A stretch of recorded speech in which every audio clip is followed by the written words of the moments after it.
नमस्कार दोस्तों, मैं हूं चांदनी। आप सभी का मेरे YouTube channel terrace gardening with Chandni में स्वागत है। दोस्तों, इस वीडियो में मैं आप लोगों को ककड़ी, जिसको स्नेक कुकुम्बर भी बोलते हैं, उसको आप घर में चाहे आप पॉट में लगाओ, ग्रो बैग में लगाओ या ज़मीन में लगाओ, किस तरीके से अच्छे से लगा सकते हैं उसके बारे में सारी ज़रूरी टिप्स मैं आप लोगों को बताने वाली हूँ। लेकिन उससे पहले आप लोगों को मैं कुछ पिक्चर्स दिखाती हूँ जो मैंने पिछले साल अपने पॉट में भी मैं ककड़ी लगाई थी और ज़मीन में भी लगाई थी। उसके पिक्चर्स हैं, हार्वेस्ट किए हुए भी पिक्चर्स हैं और जो बेल है उसमें लगा हुआ था वो वाला भी पिक्चर्स है। आप लोग देख सकते हैं कितने अच्छे से ककड़ी लगे हुए थे। और 2-3 दिन में हमको 2-3-4 ऐसे ककड़ी मिल जा रहा था और हमको बाज़ार से बिल्कुल भी ख़रीदना नहीं पड़ रहा था। तो उसके लिए अगर हम पॉट की बात करें या ग्रो बैग की बात करें तो आप पिछले साल जब मैं ककड़ी लगाई थी तो मैंने 13 इंच के पॉट में लगाई थी, लेकिन इस बार जो मेरा ग्रो बैग है वो 15x15 इंच का है। और दूसरी ज़रूरी बात जो होती है वो मिट्टी तैयार करना।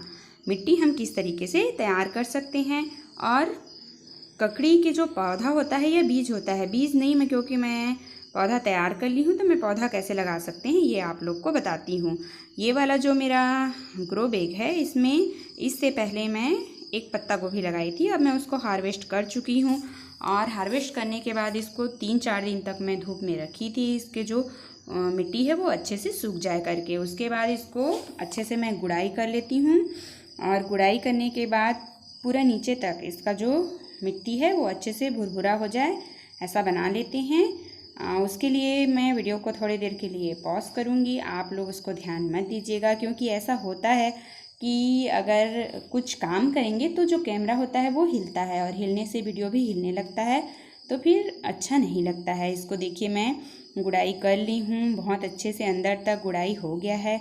अब इसमें मिट्टी मेरे को डालना है, क्योंकि ये जो है वो आधा भरा हुआ है लगभग, तो इसको मैं पूरे अच्छे तरीके से इसको भर लूँगी। तो मिट्टी कैसे तैयार करूँगी वो भी मैं आप लोगों को बता रही हूँ। मिट्टी के लिए मैंने इसमें मिट्टी है और गोबर की खाद है, रेत है, ये सब ली हूँ। तो इसका ये मिट्टी है, ये गोबर की खाद है और रेत भी मैं मिला रही हूँ, क्योंकि यहाँ की जो मिट्टी है वो एकदम पत्थर के जैसे कठोर हो जाता है जब सूखता है, तो उसको थोड़ा भुरभुरा बनाने के लिए रेत मेरे को मिलाना ही पड़ता है। ये नीम की खली है और ये सरसों की खली है। अगर हम रेशियो की बात करते हैं तो रेशियो के लिए मैंने ये वाला जो ट्रे है मेरा वो मैं ली हूँ और इसमें मैंने 2 ट्रे गोबर की खाद, 2 ट्रे मिट्टी और 1 ट्रे रेत ये मिलाई हूँ। और नीम की खली को मैं 2 मुट्ठी ली हूँ और सरसों की खली को भी 2 मुट्ठी ली हूँ। नीम की खली अगर हम मिलाते हैं तो एंटी फंगीसाइड का काम करता है, तो अगर मिट्टी में किसी भी तरीके का प्रॉब्लम है तो वो उसको ख़त्म कर देता है। तो अगर मिट्टी बना रहे हैं तो उसमें नीम की खली हमको ज़रूर डाल देना चाहिए। अभी देखिए मिट्टी मिलने के बाद कितनी अच्छे से भुरभुरी हो गई है। अब ये जो मेरा ग्रो बैग है वो आधा से थोड़ा भरा हुआ है, तो इसको मैं अच्छे तरीके से ऊपर तक भर लूँगी। और उसको भरना ज़रूरी इसलिए है कि आप देखोगे कि मिट्टी आप डालोगे उसमें पानी हम डालते हैं, तो पानी डालने के बाद मिट्टी जो होता है वो नीचे तक बैठ जाता है। और इसमें मैं 2 पौधा लगाने वाली हूँ, तो इसमें मिट्टी जब अच्छे से भरा रहेगा तभी अच्छे से उसमें ककड़ी लगेंगे। और मिट्टी का जो तरीका है वो मैं किस तरीके से डाली हूँ ये आप देखिए। चारों तरफ मैं मिट्टी को अच्छे से ऊंचा कर दी हूँ और बीच में ये गड्ढा है। बीच में गड्ढा होना इसलिए ज़रूरी है कि जब हम नार वाले पौधे या कोई भी पौधा लगाते हैं तो बरसात के दिनों में हम उसको ऊंचा करके लगाते हैं कि बहुत ज़्यादा अगर पानी भर जाता है तो जो हमारा जड़ है वो किसी भी प्रकार के फंगल इन्फेक्शन से या उसमें बोले कि रूट रॉटिंग ना हो जाए। लेकिन अगर हम गर्मी के दिन में कोई भी पौधा लगाते हैं तो हमको ये ध्यान रखना चाहिए कि जो हमारा जहाँ पे हमारा पौधा लग रहा है वो थोड़ा सा गड्ढा हो, क्योंकि बहुत ज़्यादा गर्मी पड़ती है जिसके कारण पानी सूख जाता है, और अगर गड्ढा है तो उसमें पानी अच्छे से भरा रहता है जिसके कारण बहुत देर तक उसमें नमी बनी रहती है। ये 2 पौधे को अलग अलग जगह मैं लगा लेती हूँ और बीच को मैं गड्ढा छोड़ूंगी ही, क्योंकि उसके लिए जैसे कि ककड़ी का जो पौधा होता है उसको बहुत अच्छे से पानी चाहिए रहता है, तो आपको पानी की व्यवस्था के लिए उसको थोड़ा सा छोड़ना पड़ेगा। एक और मैं पिक्चर आप लोग को बता रही हूँ। अगर आप ककड़ी में अच्छे से पानी की मात्रा बनाए रखना चाहते हैं तो इस तरीके से आप कोई भी एक बॉटल ले लीजिए, उसको बीच से काट दीजिए और एक किसी भी पिन या किसी चीज़ से छेद कर दीजिए और ड्रिप जैसा उसमें बहुत अच्छे से पानी फिर उसके जड़ के पास जाते रहता है। और जो कुछ ज़रूरी टिप्स है उसको मैं आप लोगों को बताने वाली हूँ, आप मेरे वीडियो को लास्ट तक ज़रूर देखिएगा।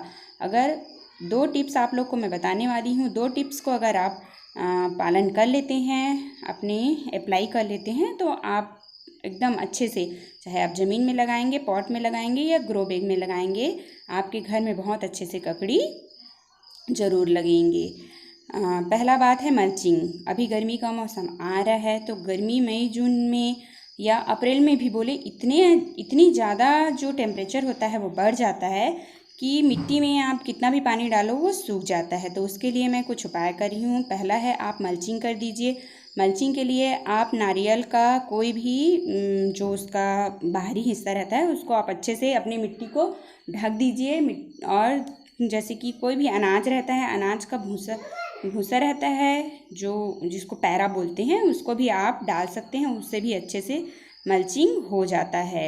उसके साथ साथ ये वाला जो मेरा तरीका है, देखिए इसको मैं फर्स्ट टाइम अप्लाई कर रही हूँ और मैं इसको इसलिए अप्लाई कर रही हूँ क्योंकि जो ककड़ी लगाते हैं वो कहाँ लगाते हैं, नदी में लगाते हैं और उसमें बहुत पानी भरा रहता है और रेत में रहता है, रेत में ककड़ी को लगाते हैं और उसमें ठंडक बनी रहती है, पानी रहता है, जिसके कारण उसमें बहुत अच्छे से ककड़ी होता है। तो ये मेरा एक आइडिया मैं इस बार अप्लाई कर रही हूँ।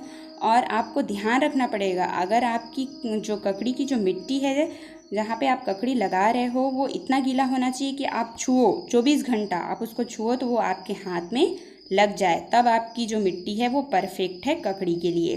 तो इसमें अगर हम पानी डाल देते हैं तो हमारी जो मिट्टी है वो गीली रहेगी। ऐसा सोच के मैं ये वाला जो है अप्लाई कर रही हूँ। इसको आप लोग भी करके ज़रूर देखिएगा।